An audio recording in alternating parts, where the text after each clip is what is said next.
Welcome back to another teacher interview for Quilt 2024. This time I'm delighted to welcome Jo Westfoot. Jo, great to see you, great to meet you. And would you like to introduce yourself? Yeah, sure. So yes, I'm Jo Westfoot from the Crafty Nomad, and I am based in the south of England. Lovely. Yes, an area that I'm familiar with. Tell me, how did you get into quilting in the first place? Right. Well, my journey starts all the way back at school. So I started sewing when I was probably about 12 or 13 in the home economics class at school. And I obviously showed an interest in it because for my 14th birthday, my parents bought me a sewing machine.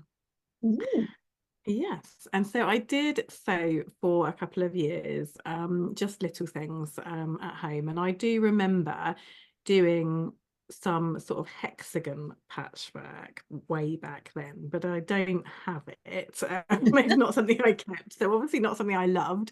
And then when I reached my later teens, my interest in it all kind of petered out. mm, And I didn't start sewing again until probably my early 30s. Um, we were about to go and live in Australia for a couple of years, and so we're deciding what to take with us. And I spotted my sewing machine, and I thought, oh, why not? Pop that in the container. So mhm. that came along with us, and um, really serendipitously, I met some people and ended up going to a local craft group that was there, and was introduced to quilting by my neighbour, who was an avid quilter and was constantly trying to get me to do quilting. And I was like, no, it's going to take too long. I haven't got the patience. I want to make little things, that I can make in a day. I'm not going to make a quilt. And then not long after that, another friend was making a quilt and following a quilt along online and said, would I like to join her? And so I think between the two of them, they kind of, got me into doing it. And so I did join in with that quilt along. Yeah, and I've been worn down, I guess. So So, that's how I started. so what was do you remember what the quilt along quilt was? It was a pretty basic kind of baby size quilt. It was 4 9-patch blocks with some sashing and some borders, and that was it. I don't remember who ran it. I wasn't really into the quilting world at that time, the online quilting world at that time. It was really just quite new then. Blogs were sort of starting up and people were blogging, but it wasn't what it is now. Right. No, now it's a whole industry now. Yeah. And The so, that quilt, I still have that quilt, in fact, and oh, I actually did the first free motion quilting that I ever did on that quilt. It's terrible. and and I keep it A, to sort of remind myself, where I came from, but also to remind myself kind of, where I started and how difficult it is to learn a difficult skill. I show that quilt to the people that take my beginners free motion quilting class so that they can see that everybody starts in the same place, that it is a hard absolutely. skill to learn. So yeah, so I still have it. And so was it while you were in Australia that the Crafty Nomad started? Yeah, kind of, because that was the name of my blog. Mm, So I started blogging, and that's kind of where it all began, really. And I suppose the name of the blog, was because we were living overseas and I felt, out of place, really, and like we were travelers. no, I can definitely relate to that. So when did the blog become a business?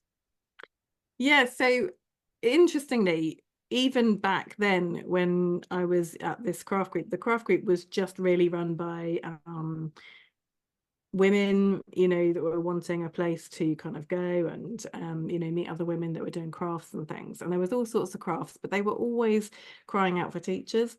Mm. And so I'd actually started off teaching paper crafts there because that's what I was doing at the beginning, and then started teaching some really basic kind of sewing projects. And not long after that, we actually left and came back to the UK. And we were back, I suppose, for a year or two, and we were doing a big renovation on the house. So my kind of, effort was elsewhere. Mm. But then I was teaching a friend of mine how to make a quilt for her son, who was going to university, and she had never done it before. And she said, why aren't you doing this for a business? And I was like, well, we've been busy and, focusing elsewhere and things. And it was kind of the seed that I needed. It was kind of the prompt to say, well, why aren't I doing this, And so I started teaching again, and in a couple of venues, a couple of local shops. And that quickly went to working full time teaching. I taught for about 4 years in a local fabric shop here. Then I transitioned into writing patterns, and I did that for about 4 years and ran a pattern subscription club. And then the pandemic happened. Yeah. Everything changes. Everything changes. And so I had wanted to teach online for a long time, and I'd kind of dabbled with it with the pattern subscription club, because we had an accompanying Facebook group for that. So that was a paper pattern that was mailed out every month or every couple of months to members. But it was accompanied by some video tutorials in this Facebook group. And so I'd kind of tested the waters a little bit with it. But, when I think back to those videos now, they were very basic, and I didn't have all the right technology. It's a bit cringy, really, when I look at it now, but you live and you learn, and you learn from that. And I think that was a great opportunity for me to kind of cut my teeth, to kind of learn how to do that before jumping in properly. Yeah, and I think, what did I take online first? I think it was my Dashing Dutchman block of the month that I took online first, and then soon after that, the free motion quilting course.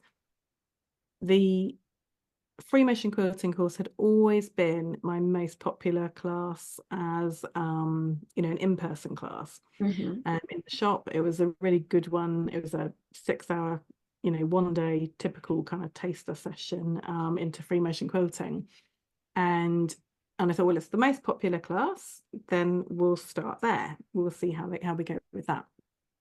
So trying to think back when that was now. It might have been maybe the March of 2021, maybe, or the January even. I don't know, early part of that year. And I turned it into a 4-week course. So I knew I didn't want to do live teaching on Zoom. I had dabbled with that during the early days of the pandemic and found that it really wasn't conducive to people having a great learning experience. I found that I wanted them to have time to digest the kind of information that they were learning, time to practice, and then the opportunity to come back, and ask more questions and things. And so instead of doing it as a 6-hour live Zoom class, which would have seemed the obvious thing to do, really, given that it was a 6-hour live in-person class previously, I decided to break it down into a 4-week course and pre-record the learning content into kind of bite-sized video chunks so they could literally dip in and out. And so the participants that did that course, and we still run that course, basically get access to new material each week of the 4 weeks. So they're not overwhelmed with the material. They learn a bit, they practice, they learn a bit, they practice, and so on. And they come back every week for a live session with me on Zoom to ask questions and stuff. And the key thing that came out of that was that people were having far more success learning this skill through the 4-week online course than I'd ever had in the in-person class. And the reason was that they had that time to practice, the opportunity to look back and ask the teacher again by reviewing, you know, the videos. Whereas in an in-person class, they'd have done the 6 hours. At the end, they'd have been exhausted, they'd have gone home, and they wouldn't have done it for another 6 weeks, and then they would have gone. And so it was a light bulb moment for me, you know, and for them as well, the people that were taking those early classes, you know, to say, oh, there is a different way of learning and it really works. So yeah, that was kind of, I suppose, the kind of crux moment of turning it into online and taking it as a proper business. Yeah, that's fascinating, because I know, because I've worked with a number of artists now that are looking to monetize existing content. And it you know, there are so many recordings that a lot of teachers have and workshops that they offer and so on, but it's interesting that by approaching it in a slightly different way and combining the live element with the self paced learning, you've managed to kind of reinvigorate this and turn it into a different product. That's amazing. I think it's really important in terms of the actual learning outcomes, and to have that live opportunity. And I know there are some things, I mean, I certainly have self-study courses on you know, in my website for people to do, and some people operate really well just using them. They don't want the teacher contact. Being able to type in a question is enough for them. They don't need the kind of face-to-face. And then there are people who really benefit from that, or there are particular skills where you kind of just need an extra little bit of a demonstration on something, and it's useful to do that in the live session. So I think it really depends what you're teaching, and I think it depends on the personality of the student. Yes, absolutely. Yeah, I was just talking to someone the other day about the different styles of learning, and people who prefer to kind of be shown and watch, and people who prefer to just kind of get on with it. And so in this way, you've got different formats available for everyone.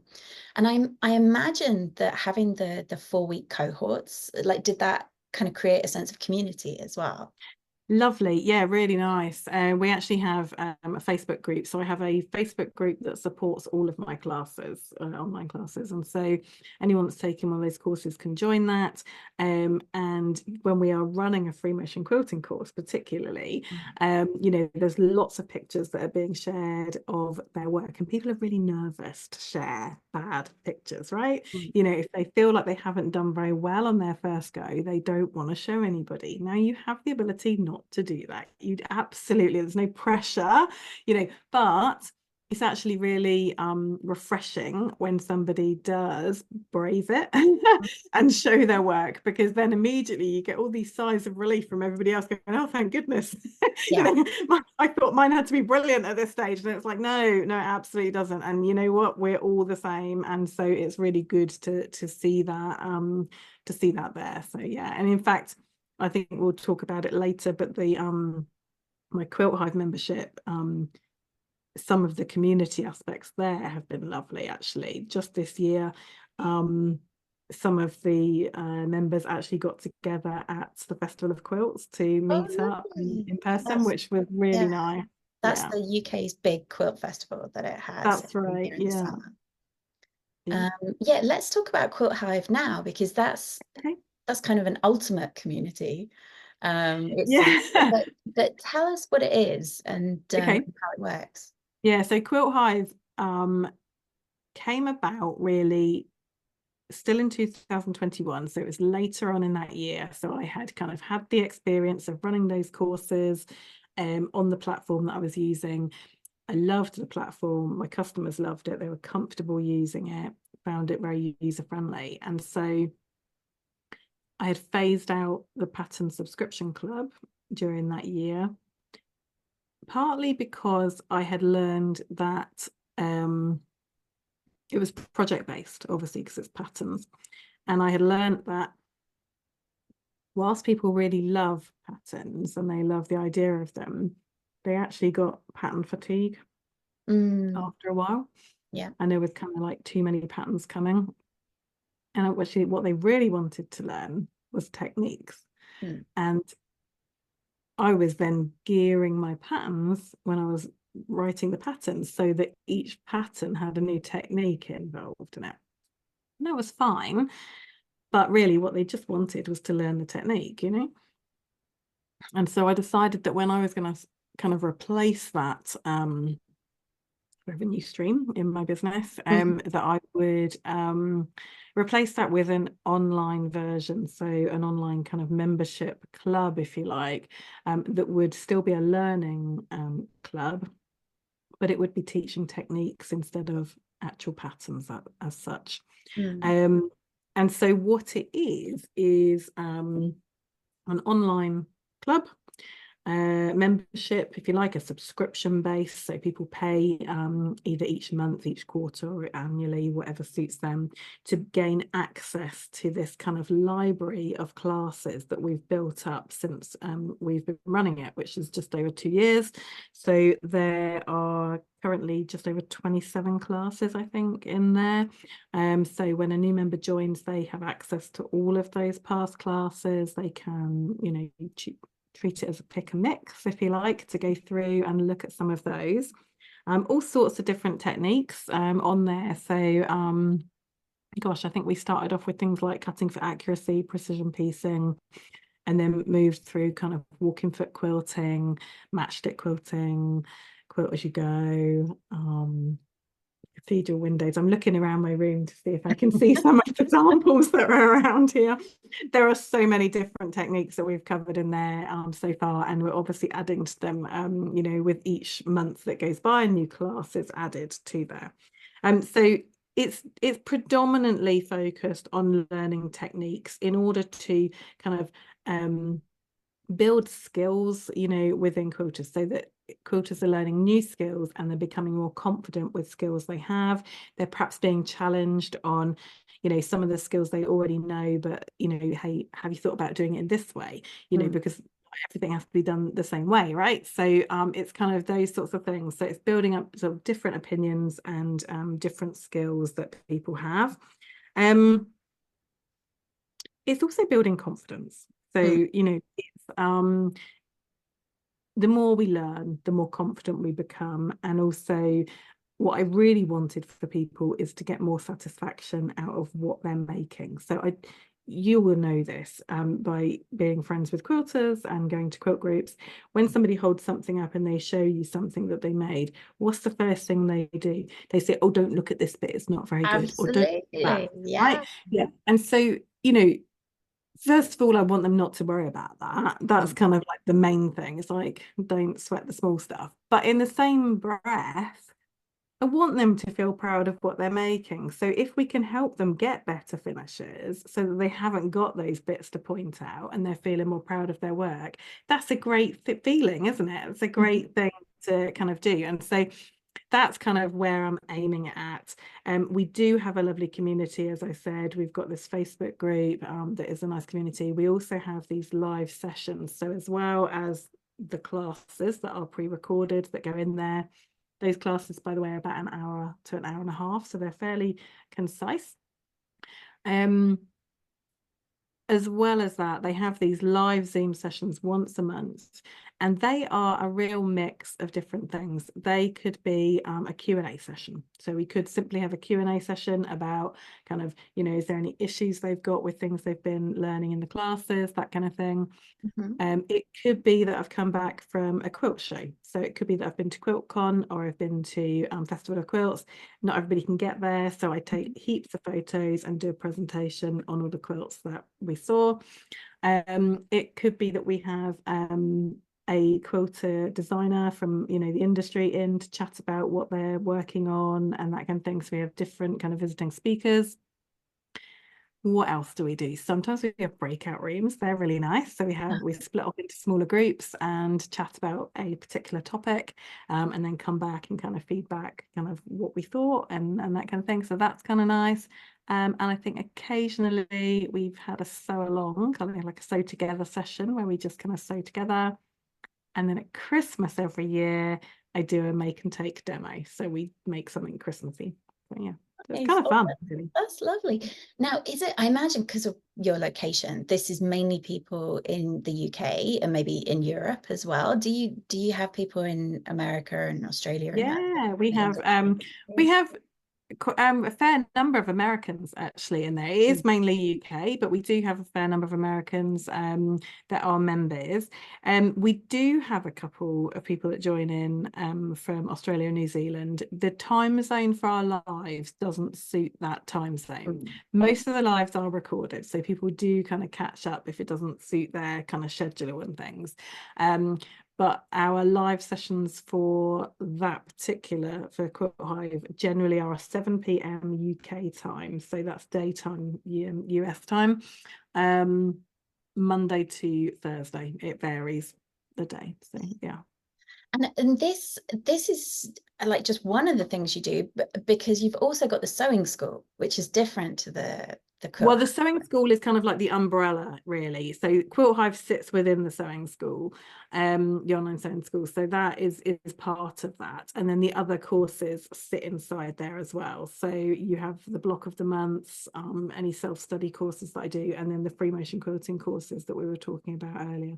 So they do kind of all sit under the same umbrella, if you like. Yeah. And we can see an amazing assortment of mini quilts and behind you. Are these some of the things that get made in the club, or that I'm assuming you've made a lot of these yourself, if not all of them? I think all of those behind me I've made, actually, yes. Most of those I think are patterns.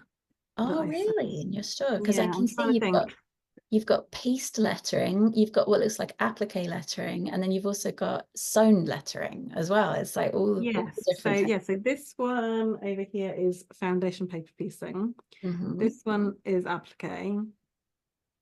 This one, and then the one all the way up in the corner there, that is free motion quilted and walking foot quilted. So they're patterns, actually. So that's the other pattern. This is in Quilt Hive, this one here. So this is EPP. So EPP was a module, and that pattern is part of that module. Amazing. I love the variety. It's such an awesome space to look at. How do you stay organized in your room? Because I don't, in short.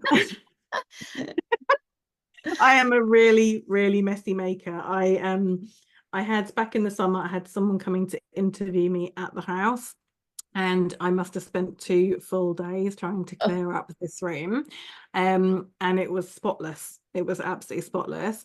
And so I took a video of it. So if you want to see a video of my studio looking spotless, in fact, I actually showed you a before and after as well, so you can see both, but it's on Instagram. But yeah, I mean, I do have a place for my fabrics, and my fabrics are in bins in like a big IKEA cube unit. And everything does have a place. It just very seldom gets put back in that place. Oh my goodness, yes. I know the feeling. I know the feeling. So how would you describe your personal sewing style? Because you've got all these different techniques. Like how would you encapsulate it? Probably modern traditional, because I use a lot of traditional techniques. I like traditional blocks some of the times. I use some of those in my some of my quilt patterns and things. But I also, I do like a little bit of well, I like bright colors. So, and very vibrant colors, not always rainbow. There are other color palettes that I will go for, but generally they tend to be very bright. So I do have a theory on that as well. I think because we lived in hot sunny places for 10 years and then we came back to the UK, I feel like I need to have a bit of vibrant color in my life, because obviously it's grey outside all the time here, pretty much. Good old UK rain. I mean, it does. It's lovely and green in the spring. Yeah, it does. And summer, but then yes, the half of the year it's pretty great. Yeah, I think modern traditionalism probably sums it up, really. And are there quilters or artists who inspire you, or that you particularly admire? Yeah, definitely. Over the last few years, particularly, I've kind of been moving away from more traditional kind of piecing in my personal style to more improv kind of style and a lot more curves. So some of my block of the months recently have been very kind of curvy. I'm thinking of the Collider Bloom, and even the Glitter Ball had curves in it as well. And so those influences definitely came from I can think of 3 people off the top of my head. So Jenny Haynes was the first person that kind of influenced me. So Papa Saxton, and she sorry, Papa Saxton, she does lots of work with Drunkard's Path. So she has templates that she has made, which are like magic, by the way. And so I've done a lot of work using those templates, and that kind of, I think, got me into doing curved piecing, because until then I think I had a mental block about how curved piecing for patchwork would be difficult. I had obviously made clothes previously, and so I could sew curves, but to sew curves and then have them lay flat was something totally different, right? So once I had kind of conquered that fear, it kind of just opened up all these other possibilities. And around about the same time, I think I was attending a quilting retreat with a good friend of mine, actually, who I met in Australia. She was one of the girls. She lives in the Netherlands. We get together once a year to go on a quilt retreat. Nice. And we were at this quilt retreat, and there were going to be, I think, 2 or 3 teachers there, and we already had been told what the classes were on. And one of the teachers was teaching a class on improv curves and other improv techniques. And my friend and I were laughing because we're really kind of precise people, and we were like, oh yeah, no, we're definitely not going to do that one, we'll do this other one. And we ended up not doing the other one and doing the improv one, and both really enjoying it. And I particularly loved the improv curves. And actually that quilt up there was the little square piece, was the piece that I quilted in the class, and it was with Nicholas Ball from Quilts in the Attic, I think his company name is. And that kind of started me down the path of, you know, not worrying too much about the precise nature of the cutting. I mean, there's still precision in it, to be fair, but you know, it's just a different way of doing it, no measuring. And I really liked it. It was really freeing. And I think what I have done since then is to kind of take those kind of techniques, those improv techniques, and try and meld them together with precision in some way. So if we look at my Glitter Ball quilt, which I haven't got here to show you, but there's an element within it that has improv curves in it. But actually, the way that the 3 pieces are pieced together has to be done quite with precision to get it to look like they're still flowing, because you have joins in between. So I kind of have to have some sort of precision in there somewhere. So it's just melding the 2 together. That's really interesting. I feel like that also kind of brings us into talking about your workshop, where you're piecing your own fabric, I think, and but then you cut it to more precise dimensions once you've. Oh, so for the workshop for QUILT2024, Yes. So I got a couple of the Oh, bits and lovely. pieces with me. So for the workshop, we're actually going to be doing scrappy quilt as you go. So the technique that people will be learning is scrappy quilt as you go, and then I will show them how to turn it into a little circular basket like this. So cute. So there is you know, a product they're going to make, but it's really about the technique.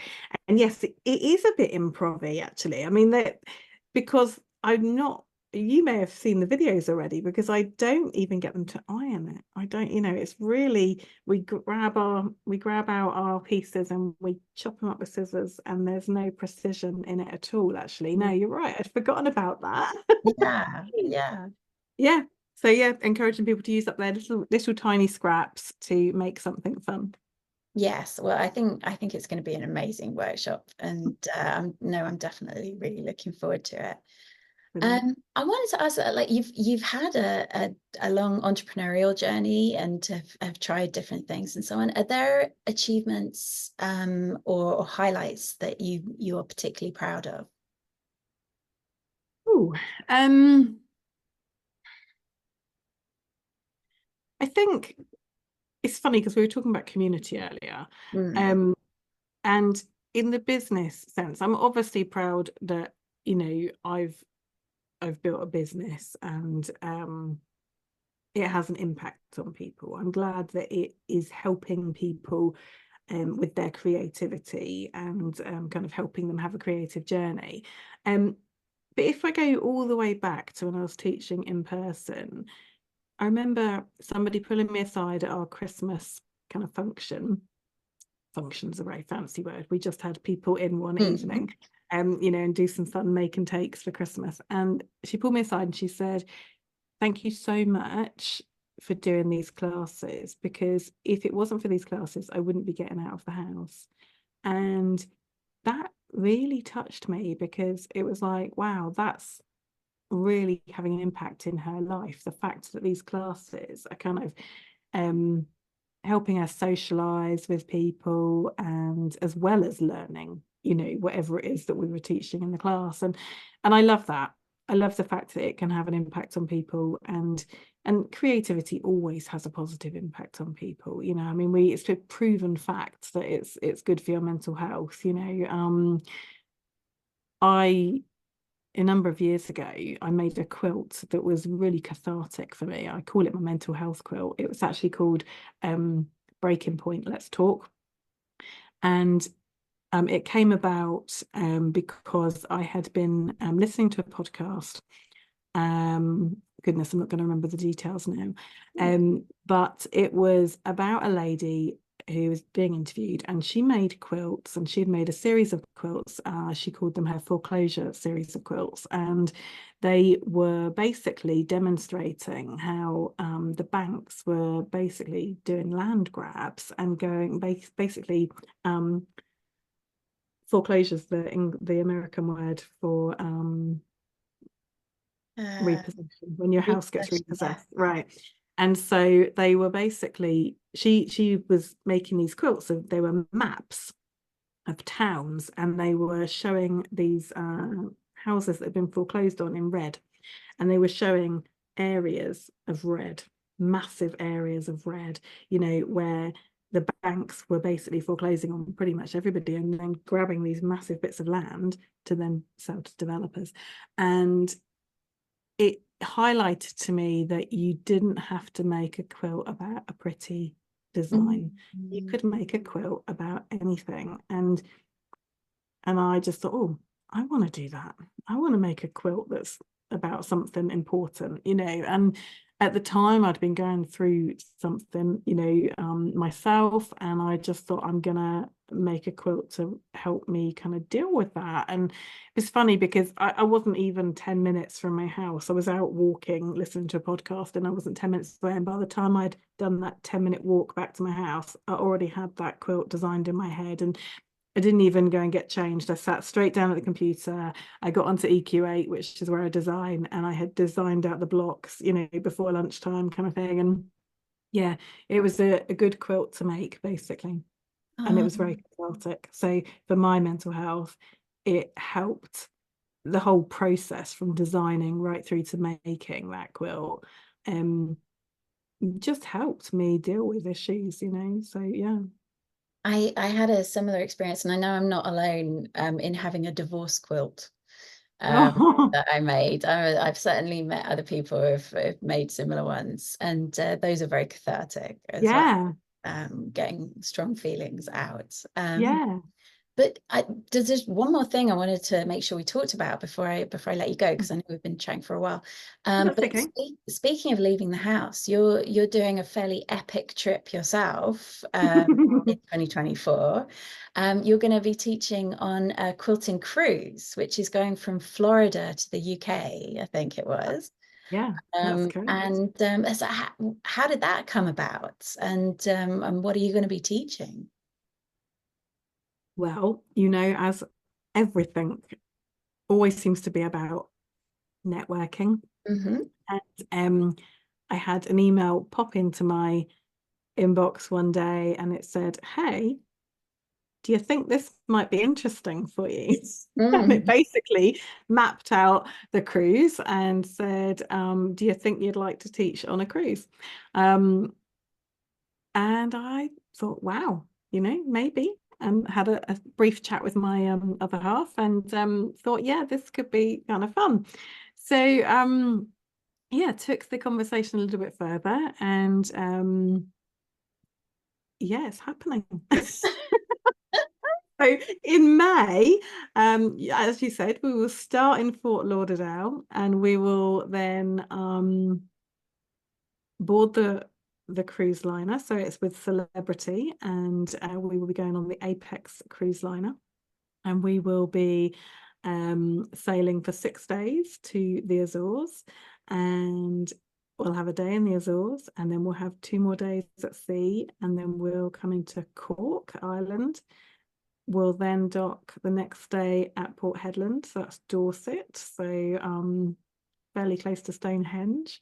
So I'd imagine there'll be day trips there. Excuse me. And then it goes to Bruges, so Belgium. Oh, interesting. And then it finishes in Southampton. So before we get on the cruise, there's the option to have a shop hop. So people can join the shop hop if they want to go to 2 fabric shops before we board. And I mentioned we'll have 6 sea days before we get to the Azores, and then 2 sea days after that. So those are all the teaching days. Right. So that's when there'll be classes available. And there's 4 teachers on board, and we're all teaching 2 classes. And we're all delivering a trunk show, so there will be plenty of inspiration should people want to take the classes, and lots of different styles and lots of different classes, I think. So my class is just being finalised, and I have popped that just there for you. Oh, beautiful. So, my inspiration was obviously sunset through a porthole window. And I'll be teaching improv curves, quite tight improv curves, and insert circles and shapes and things. Oh, wonderful. Have you been on one of these quilting cruises before? Well, no, I haven't been on a quilting cruise, but I have been on a cruise before, and I have been on a quilt retreat. So that kind of just marries the 2 together. So yeah, so we as a group, we're going with obviously with a tour company, and the tour company book out the conference room on board. So we get the conference room for the whole of the duration of the cruise. And so there will be sewing machines on board. You can bring your own if you want to, but you don't need to. There will be sewing machines there, and just like any other quilting retreat, you will be able to go in and out of that room and sew the whole time, basically, if you want to. I don't think people want to sew the whole time because there are amazing facilities on board. It is a full-on cruise liner with everything you could possibly, imagine on a cruise liner. So I'm sure there'll be other things to do, and obviously there'll be excursions on the port days to do. Yeah, really fun. So the other teachers are Stephanie from Quilt Addicts Anonymous, Teresa from Teresa Down Under, and Angie from Gnome Angel. Lovely. Well, this sounds amazing, and I'm sure there are details on your website, right? So that people can absolutely. Yeah, so there's if people go to my website, there is a tab at the top that says cruise. They can just hit that, and it will take them to my blog post about it, and then they'll be able to click a link to speak directly to the tour company about booking. So awesome. Well, final question. We're recording this mid-December, and it will go live on the 1st of January. What, apart from cruising the world and teaching as you go, are there what does 2024 bring for you? Yeah, I mean, I'm just in planning mode at the moment, actually. So I'm some of this is not fully planned out yet, but I've certainly got lots of fun things planned in for January, February, and March so far. So obviously we've got Quilt2024 happening. Of course, yes. And then the following week after Quilt2024, I'm running a webinar that is all about things to consider when you are planning your quilting. So you've pieced your quilt, and invariably at that point you get quilt freeze. Yeah. that point where you're like, what do I do with it now? I've pieced the thing together. I don't know how to quilt it, and kind of what I should to think about. So I'm running a webinar all about that. In fact, that is for your VIP pass holders. They can get free access to that webinar. Wonderful. For anybody else, obviously they can access that through my website. And then later on in January, I am starting my Thread Matters course. Now, I've run this earlier this year, and it's basically a course all about thread and learning all about thread. And I joined forces with Orifil and just designed up one of these thread boxes that's got 10 spools of Orifil in there, and different weights basically of Orifil thread to kind of help people realize that they don't have to always sew with 50 weight thread. They can sew with different weights and also different types. So we don't just sew with the Orifil, we also look at different types of threads such as polyester, rayon, metallic, that kind of thing. So it's kind of helping people learn how they can use those threads successfully in their quilting projects. So that's in January and February. And then in February and March, we'll be taking another group of beginner quilters through the free motion quilting course. So that's called Confident and Joyful Free Motion Quilting, because I want people to be joyful when they are quilting and to feel confident about it. Obviously in May I'll be teaching on the cruise, and of course each month there'll be a new class coming to Quilt Hive. That's what's been the planning at the moment, because obviously I discuss with the members kind of what they want to learn in the coming year, and I'm collating all that information at the moment and putting together the plan for what classes will be in there. So that's obviously going to be super fun.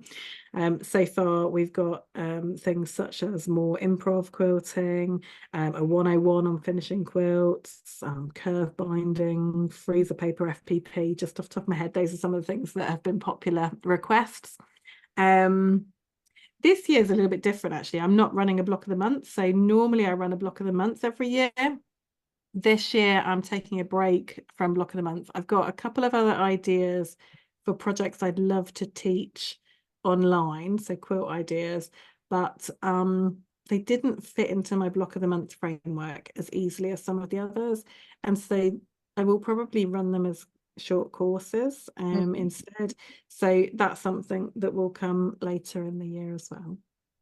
Gosh, so much happening. This is amazing. It's going to be a great year. Fun. I know. I'm very glad that you're kicking it off with us on Quilt2024. So very happy. Thank you for inviting me. Well, it's been wonderful to talk to you. Absolutely fascinating. Thank you so much for your time. And yeah, very much looking forward to that workshop. You're welcome, Alex.